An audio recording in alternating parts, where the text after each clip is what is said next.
Hello प्रिय परिवार, कैसे हैं आप सब। यदि आप चैनल पर पहली बार आए हैं तो सब्सक्राइब ज़रूर करें और वीडियो शेयर करें। मैं आपको पिछले दिनों की एक घटना के विषय में बताता हूं। उसके बाद हम उत्पत्ति 12 अध्याय पर मनन करेंगे। एक सिस्टर बहुत परेशान हो गई, बहुत ज़्यादा दुखी हो गई और उसने एक ही रास्ता चुना कि अब मैं मर जाऊं। और वो मरने के लिए जा रही थी तो एक बहन ने उससे पूछा, बहन आप कैसे हो, इस वीरान जगह में कैसे आप आए। और वो अपना दुख उसे बताते समय रो पड़ी और उसने फूट फूट कर अपना दुख बताया। और उसने बताया कि मेरी 3 बेटियां हैं जो बेचारी स्कूल नहीं जा पाती। मेरा पति दिन रात शराब पिए रखता है और कई लोग हैं जो मुझ पर दिन रात दोष लगाते हैं। एक बार मैंने मरने के लिए फांसी लगाई, एक बार मैंने मरने के लिए दवा खाई। अब मैं घर छोड़कर कहीं दूर जाकर मरूंगी। मैं अपने घर में जब मरना चाहती हूँ तो फांसी इसलिए नहीं लगा पाई, मुझे मेरी बेटियों का चेहरा दिखता था। मैं जहर इसलिए नहीं खा पाई कि मुझे मेरी बेटियों का रोता हुआ चेहरा दिखता था। तो वो बहन भी उसके दुख को सुनकर रो पड़ी और उसने कहा, बहन तेरा दुख तो बहुत भारी है। और वो बहुत देर लो उसके पास बैठी रही। उसको उसने खाने को कुछ चीज़ दी, वो बहन हाथ में उसे पकड़े रही, खा नहीं पाई। फाइनली उसने कहा, बहन अगर तू परमेश्वर को अपने जीवन में बुलाए तो परमेश्वर कुछ ना कुछ बड़ा काम आपकी ज़िंदगी में करेंगे। मैं ये तो नहीं कहती कि आपकी ज़िंदगी पूरी इस खड्डे से बाहर आ जाएगी या फिर आपकी ज़िंदगी में बहुत बड़ा कुछ हो जाएगा, पर मैं ये समझती हूँ कि अगर तू परमेश्वर को अपने दुख में बुला ले तो तुझे कुछ ना कुछ शांति, छुटकारा मिलता रहेगा। उस बात को बहन सुनकर भौचक्की हुई और उसने कहा, ठीक है मुझे बताओ मैं क्या करूं। उसने कहा, मेरे साथ बोलो आंखें बंद करके। उसने कहा, बताइए। उसने कहा, बोलो, हे प्रभु यीशु मैं विश्वास करती हूँ आप मेरे लिए मारे गए, गाड़े गए और तीसरे दिन जी उठे। हे प्रभु यीशु मैं विश्वास करती हूँ आप आज भी जीवित हैं। और मेरी प्रार्थना है प्रभु, मुझसे जो भी पाप, अपराध, गलतियाँ हो गई उन्हें कृपा करके माफ़ कर दे। हे प्रभु मैं अपना जीवन तेरे हाथों में सौंपती हूँ, आज से आप मेरे उद्धार करता हैं। और वो ये प्रार्थना करके उस बहन के पास से चली गई, अपने घर पहुँची। और 1 साल, 2 साल, 3 साल, 5 साल के बाद लगभग वो बहन उसे एक जगह मिल गई और वो बहन बहुत सही दिख रही थी और उसने उसे पहचान लिया। सिस्टर मैं हूँ। बोला आप मुझे वहाँ मिले थे बियाबान में, मैं मरने के लिए जा रही थी। उसने याद आ, हाँ बहन। उसने उसको गले लगाया और पूछा, तू कैसी है। उसने कहा, मैं उस दिन के बाद रोज कहती हूँ, प्रभु यीशु मुझ पर दया कर, प्रभु यीशु मेरे घर में आ। प्रभु यीशु ने ऐसी दया की, मेरा पति अभी भी शराब पीता है पर उस तरह नहीं है, ना मुझे पीट पाता है। मेरी बेटियां स्कूल जाने लगी, हमारे घर में खाने के लिए सब कुछ है। और जो लोग मुझ पर दोष लगाते थे, कमियां निकालते थे, आज वो सब भी इधर उधर हो गए। वो भी अब मेरे आड़े नहीं आते, रास्ते नहीं आते।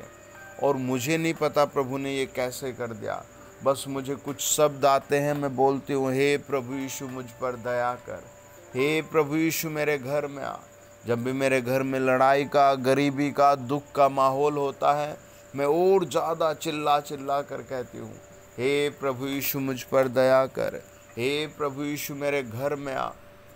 और वो दोनों मुस्कुराई और उसने कहा, सच में। उसने कहा, हाँ मेरी ज़िंदगी बहुत तब्दील हो गई, बहुत मैं संतुष्ट हूँ प्रभु, मैं आशीषित हूँ।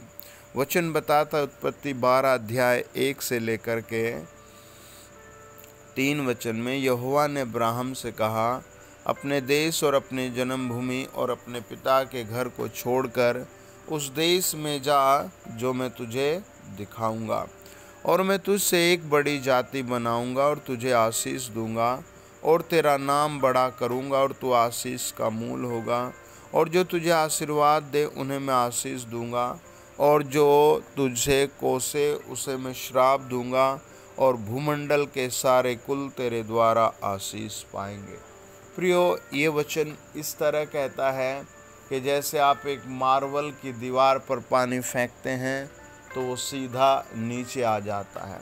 यानी परमेश्वर आपका एक ऐसा प्रोटेक्शन खड़ा कर देते हैं, जीवित परमेश्वर के जो आप पर तीर चलाएगा वो तीर उसका वापस पहुंच जाएगा, जो आप पर जादू करेगा वो जादू उसका वापस पहुंच जाएगा, क्योंकि आपके प्रोटेक्शन में जीवित परमेश्वर खड़ा हो चुका है। आपकी सहायता के लिए जीवित परमेश्वर आपके साथ साथ खड़ा हो चुका है। उत्पत्ति 26 अध्याय पढ़े देखिए आप मेरे साथ, 1, 2 और 3 वचन। उस देश में अकाल पड़ा और वह उस पहले अकाल से अलग था जो इब्राहिम के दिनों में पड़ा था। तो इसहाक गरार को फलिस्तियों के राजा अबीमेलेक के पास गया। वहाँ यहोवा ने उसको दर्शन देकर कहा, मिस्र में मत जा, जो देश मैं तुझे बताऊँ उसी में रह, तू उसी देश में रह और मैं तेरे संग रहूँगा और तुझे आशीष दूंगा, और ये सब देश मैं तुझको और तेरे वंश को दूंगा, और जो शपथ मैंने तेरे पिता इब्राहिम से खाई थी उसे मैं पूरी करूँगा। मैं तेरे वंश को आकाश के तारागण के समान करूँगा, और मैं तेरे वंश को ये सब देश दूंगा, और पृथ्वी की सारी जातियां तेरे वंश के कारण अपने को धन्य मानेंगी।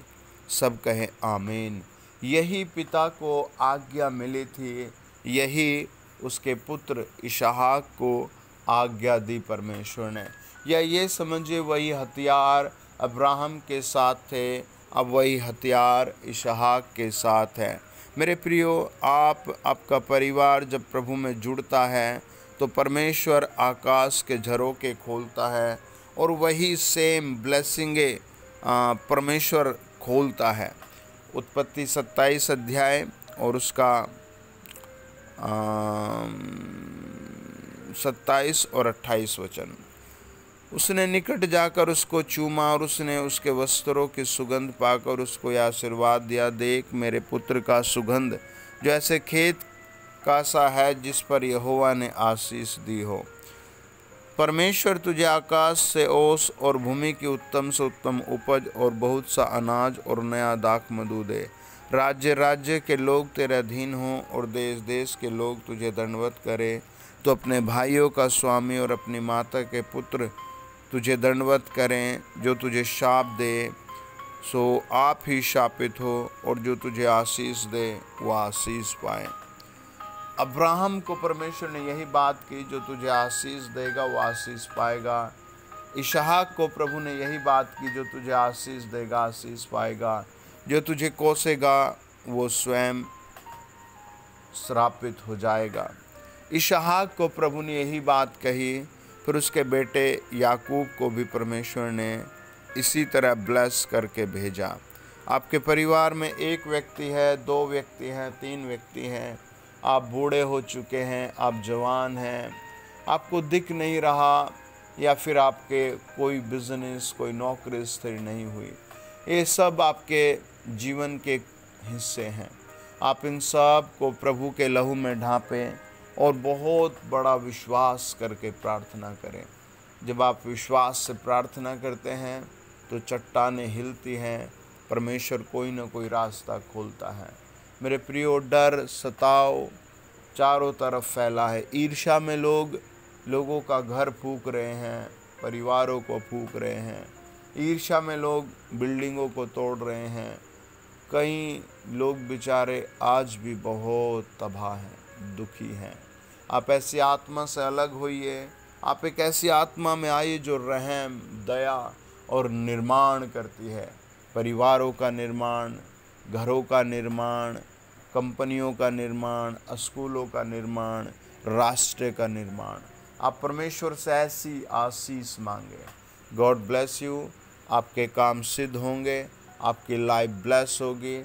आपके लिए मैं दुआ कर रहा हूँ। कोई बांझपन आपके घर में नहीं रहेगा, पथरी रसोली नहीं रहेगी।